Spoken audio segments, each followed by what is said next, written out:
ଧ୍ୟାନମଗ୍ନ ଋଷି ପରି କେତେ ଯୁଗରୁ ସେ ପାହାଡ଼ଟା ଠିଆ ହେଇଛି, ତାର ଇତିହାସ କେହି ଜାଣନ୍ତି ନାହିଁ। କେବେ ପ୍ରଥମେ ପାହାଡ଼ ଉପରେ ପଥର ଜମାଟ ବାନ୍ଧିଲା, କେବେ ପ୍ରଥମେ ତାର ତରୁଳତା ଦେହରେ ଶ୍ୟାମଳ ପତ୍ର ଦେଖାଦେଲା, କେବେ ଫୁଲ ଫୁଟି ହସିଲା, ସେ କଥା ମଧ୍ୟ କେହି କହିପାରିବେ ନାହିଁ। ସେ ଭିତରେ ବଣଜନ୍ତୁ ବସା ବାନ୍ଧି ରହିଲେ, ପକ୍ଷୀ ଗୀତ ଗାଇଲେ, ବର୍ଷା ତାର କପାଳ ଧୋଇଦେଲା, ସୂର୍ଯ୍ୟ ଚନ୍ଦ୍ର ତାରା କେତେବେଳେ କେଉଁ ରୂପରେ ତାକୁ ସଜେଇ ଦେଲେ, ସେ କଥା କେବଳ ପାହାଡ଼ ହିଁ ଜାଣେ। ହଁ, ଏ ହେଉଛି ମଧୁପୁରଗଡ଼ ପାହାଡ଼ର ଅତି ଗୋପନୀୟ କଥା। ଏକଥା କେହି ଜାଣିନାହାନ୍ତି କି ଜାଣି ମଧ୍ୟ ପାରିବେ ନାହିଁ। ଏହା ପରେ ଯାହା ଘଟିଲା ସେ କଥା ଆଜି କୁହାଯାଉଛି।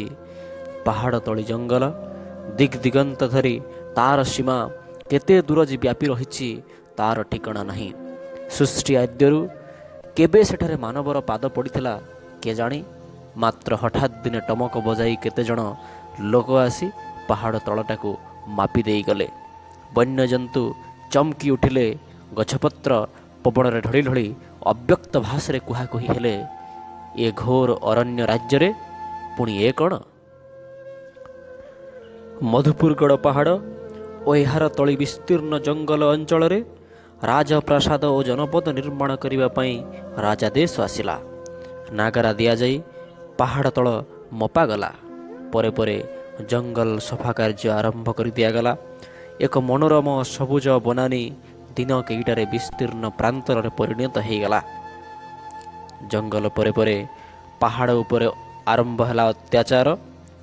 ପାହାଡ଼ ଫଟାଇ ପଥର, ଗୋଡ଼ି, ମାଟି, ଧୂଳି ସବୁକୁ ସମତୁଲ କରି ରାଜନଅର ନିର୍ମାଣ କାର୍ଯ୍ୟ ଆରମ୍ଭ ହେଲା। ବିଳାସପୂର୍ଣ୍ଣ ରାଜପ୍ରସାଦ ନିର୍ମାଣ ପରେ ମଧ୍ୟ କାମ ସରିଲା ନାହିଁ। ଏହାର ଚତୁଃପାର୍ଶ୍ୱରେ ଆଉ କେତେ ଘର, କେତେ ପାଚେରୀ, କେତେ ମନ୍ଦିର ଗୋଟିକ ପରେ ଗୋଟିଏ ଗଢ଼ି ଉଠିଲା। ରାଜାଙ୍କର କଳ୍ପନାକୁ ରୂପ ଦେବା ପାଇଁ ବହୁ ପ୍ରସ୍ତାବ ଆଗତ ହୋଇ କାର୍ଯ୍ୟକାରୀ ହେବାକୁ ଲାଗିଲା। ଦେଖୁ ଦେଖୁ ମୂକ ଜଡ଼ ତରୁଗୁଡ଼ାକ କାଠୁରିଆର ପ୍ରଚଣ୍ଡ କୁଠାରଘାତରେ ବଣଭୂଇଁକୁ ଭୀତତ୍ରସ୍ତ କରିଦେଇ ଗୋଟିକ ପରେ ଗୋଟିଏ ଢଳି ପଡ଼ିଲେ। ଅଳ୍ପ କେତେଦିନ ଭିତରେ ପାହାଡ଼ ତଳର ଭୀଷଣ ଦୁର୍ଭେଦ୍ୟ ଜଙ୍ଗଲ ଏକ ବିସ୍ତୀର୍ଣ୍ଣ ପ୍ରାନ୍ତରରେ ପରିଣତ ହୋଇଛି। ବଣ ରାଜ୍ୟରେ ହାହାକାର ପଡ଼ିଗଲା। ମାନବର ଅତ୍ୟାଚାର, ମାନବର ଅତ୍ୟାଚାର। ଦେଖୁ ଦେଖୁ ମାନବର ଅତ୍ୟାଚାର ଭୀଷଣରୁ ଆହୁରି ଭୀଷଣତର ହେଲା। ସେ ରାଜ୍ୟରେ କାହାର ଡାଳ ହଣା ହେଲା, କାହାର ମୂଳ ତଳି ଦିଆଗଲା, କାହାର ମୁଣ୍ଡ କାଟି ତାକୁ ଶ୍ରୀହୀନ ଥୁଣ୍ଟା ଆକାରରେ ଛାଡ଼ି ଦିଆଗଲା। ଖାଲି ସେତିକି ନୁହେଁ, ଜଙ୍ଗଲବାସୀ ଜୀବଗଣଙ୍କୁ ଗୁଳି, ସର, ଖଣ୍ଡା ବଳରେ ଲୋପ କରିବାର ପ୍ରଚେଷ୍ଟା କରାଗଲା। ପାହାଡ଼ ସବୁ ଦେଖିଲା, ସବୁ ସହିଲା, ମାତ୍ର ସେ ମୂକ କରିବ କ'ଣ? ଏହାପରେ ପର୍ବତର ବୁକୁ ଭିତରେ ଲୁହାର ଶାବଳ ଭର୍ତ୍ତି କରି କେତେ ଲୋକ ତାକୁ ଖଣ୍ଡ ଖଣ୍ଡ କରିବାକୁ ଉଦ୍ୟମ କଲେ। ଗୋଟା ଗୋଟା ପଥର, ଶଗଡ଼ ଶଗଡ଼ ରଙ୍ଗ ମାଟି, କେତେ ଗୋଡ଼ି, କେତେ ଧୂଳି ମାଟି ଦିନକୁ ଦିନ ପାହାଡ଼ ତଳି ଅଞ୍ଚଳକୁ ବୁହା ହେଇ ଆସିଲା। ସବୁଆଡ଼େ ରାଷ୍ଟ୍ର ହେଲା, ନଅର ତୋଳା ହେବ ରାଜନଅର। ଏଥିରେ ବନବାସୀ ଜୀବଜନ୍ତୁ ତରୁଲତାଙ୍କର ଦୁଃଖର ସୀମା ନାହିଁ, ପୁଣି ଅତ୍ୟାଚାରରେ ମାନବ ଜାତିର ଆନନ୍ଦର ସୀମା ନାହିଁ। ସୃଷ୍ଟିର ଏହି ଭଙ୍ଗା ଗଢ଼ା ଲୀଳା ଭିତରେ ସ୍ୱର୍ଗର ଦେବତା ବା ପିଶାଚ ତୃପ୍ତି ଲାଭ କରିଥିବେ ସେ କଥା କହି ହେଉନାହିଁ। ଏହିପରି ଚାଲିଲା ଦିନ ଦିନ, ମାସ ମାସ, ବର୍ଷ ବର୍ଷ। ବୁଢ଼ା ରାଜାଙ୍କ ଅମଳରେ ଆରମ୍ଭ ହୋଇଥିବା ନିର୍ମାଣ କାର୍ଯ୍ୟ ଯୁବରାଜଙ୍କ ଅମଳରେ ମଧ୍ୟ ପୂର୍ବବତ୍ ଚାଲୁ ରହିଲା। ଦୀର୍ଘ 60 ବର୍ଷର ପଥର କଟା ଭିତରେ ଅନେକ କିଛି ପରିବର୍ତ୍ତନ ଘଟିଛି। ବୁଢ଼ା ରାଜା ମଲେ, ଯୁବରାଜ ସିଂହାସନରେ ବସିଲେ, ପୁରୁଣା ଦେବାନ ଯାଇ ନୂଆ ଦେବାନ ହେଲେ। ମାତ୍ର ଗଡ଼ ପର୍ବତର ବୁକୁ ଯେପରି ଭାବରେ ଫଟା ଯାଉଥିଲା ସେହିପରି ଫଟାଗଲା।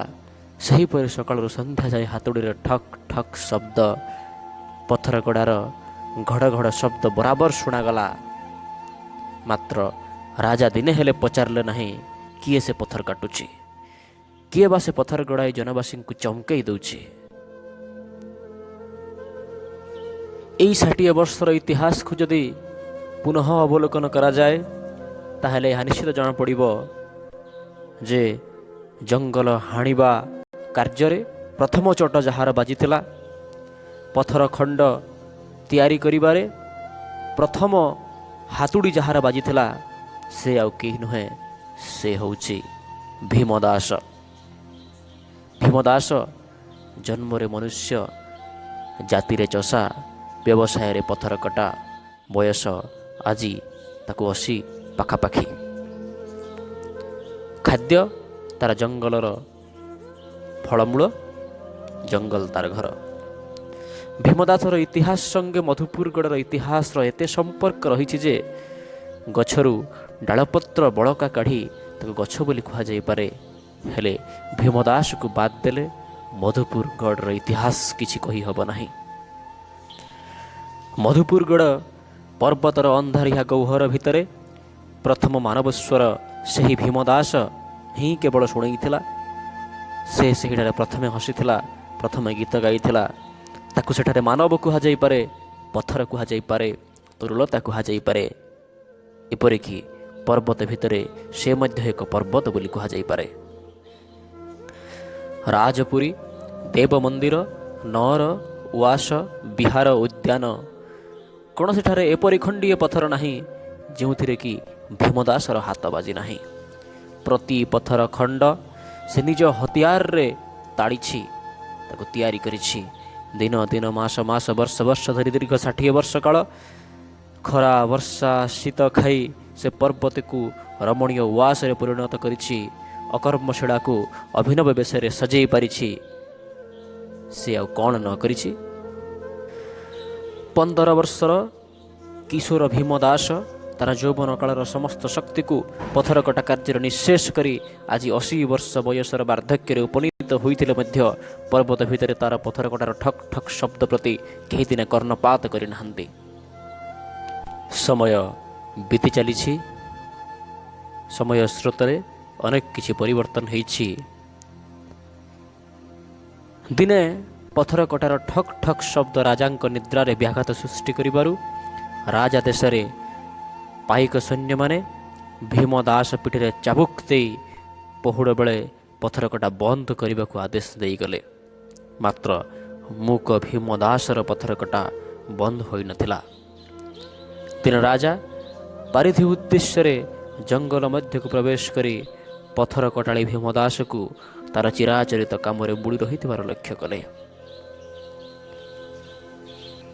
ଅନେକ ଦିନରୁ ପଥର କାଟିବା ପାଇଁ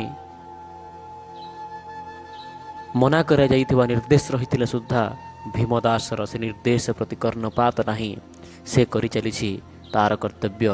ପଥର କାଟୁଛି, ପଥର ସହିତ ପଥର ହୋଇ, ପାହାଡ଼ ସହିତ ପାହାଡ଼ ହୋଇ। ତା ବିଷୟରେ ରାଜା ସବୁ ଜାଣିବା ପରେ ଦୟା ପରବେଶ ହୋଇ ଲୋକଙ୍କ ଦ୍ୱାରା ତାକୁ ରାଜଧାନୀକୁ ନେଇ ଆସିଲେ। ସୁରମ୍ୟ ଗୃହରେ ରଖାଇବାର ବ୍ୟବସ୍ଥା କଲେ। ସମ୍ମାନର ସହ ତାର ରହିବାର ସମସ୍ତ ସୁବନ୍ଦୋବସ୍ତ କରି ଦିଆଗଲା। ମାତ୍ର ଭୀମଦାସ ସେହି ଚାକଚକ୍ୟ ପ୍ରତି ତିଳେ ହେଳେ ଆସକ୍ତି ନଥିଲା। ସେ ଖୋଜୁଥିଲା ପଥରକୁ, ସେ ଖୋଜୁଥିଲା ପାହାଡ଼କୁ। ରାଜା ଯେତେବେଳେ କହିଲେ ଯେ ତା ହାତକଟା ପଥରରେ ରାଜା ରହୁଛନ୍ତି ବୋଲି, ସେତେବେଳେ ଭୀମ ସେହି ରାଜପ୍ରାସାଦର ଚଟାଣକୁ କୁଣ୍ଢେଇ ପକାଇ କହି ଉଠିଲା, ମୋ ପଥର, ମୋ ପଥର। ସତରେ ପଥର ପାଲଟି ଯାଇଥିଲା ଭୀମଦାସ। ସେଦିନ ରାତିରେ ଭୀମଦାସ ସେ ଘର ଛାଡ଼ି କୁଆଡ଼େ ଚାଲି ଯାଇଥିଲା ପୁଣି ସେହି ପାହାଡ଼ ଭିତରକୁ। ତାକୁ ଖୋଜି ଖୋଜି ତା ନିକଟରେ ପହଞ୍ଚିଲା ବେଳକୁ ପୁଣି ସେ ତାର ପଥର କଟା ହାତ ହତିହାର ସବୁ ସଜାଡ଼ୁଥିଲା। ତାର ଆଚରଣ ଗତିବିଧି ରାଜାଙ୍କୁ ଅତି ବିସ୍ମିତ କଲା।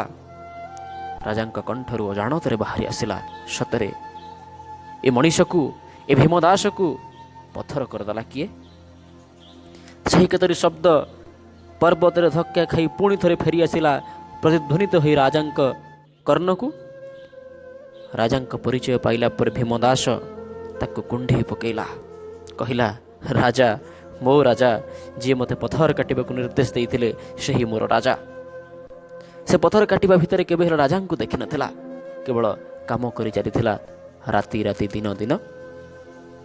ରାଜାଙ୍କୁ ସେ କୁଣ୍ଡେଇ ପକାଇଲା, ଜୋରରେ କୁଣ୍ଡେଇ ପକାଇ ଚିତ୍କାର କରିବାକୁ ଲାଗିଲା, ରାଜା ରାଜା ମୋ ରାଜା ପର୍ବତରେ ପ୍ରତିଧ୍ୱନିତ ହୋଇ ଶେଷ ଶବ୍ଦ ଶୁଭୁଛି ଏବଂ ତାହା ରାଜାଙ୍କ କର୍ଣ୍ଣପାତ ହୋଇ ରାଜାଙ୍କ ହୃଦୟକୁ ବିଚଳିତ କରୁଛି।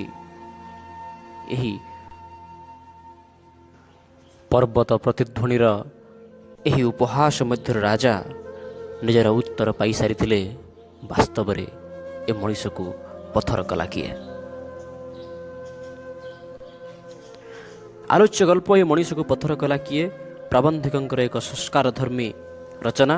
ପ୍ରବନ୍ଧିକ ଗୋଦାବରୀଶ ମହାପାତ୍ର ଗଳ୍ପ ମାଧ୍ୟମରେ ଆଧୁନିକ ସହରୀ ସଭ୍ୟତା ପ୍ରଭାବରେ ଆମ ଚତୁଃପାର୍ଶ୍ୱସ୍ଥ ରମ୍ୟ ପ୍ରାକୃତିକ ପରିବେଶ କିଭଳି ଧ୍ୱଂସାଭିମୁଖୀ ହେଉଛି ଏବଂ ମଣିଷ ଜୀବନର ସୁଖଶାନ୍ତି କିଭଳି ଭାବରେ ବ୍ୟାହତ ହେଉଛି ତାହା ଅତି ଚମତ୍କାର ଭାବରେ ଏହି ଗଳ୍ପ ମାଧ୍ୟମରେ ଆଲୋଚନା କରିଛନ୍ତି।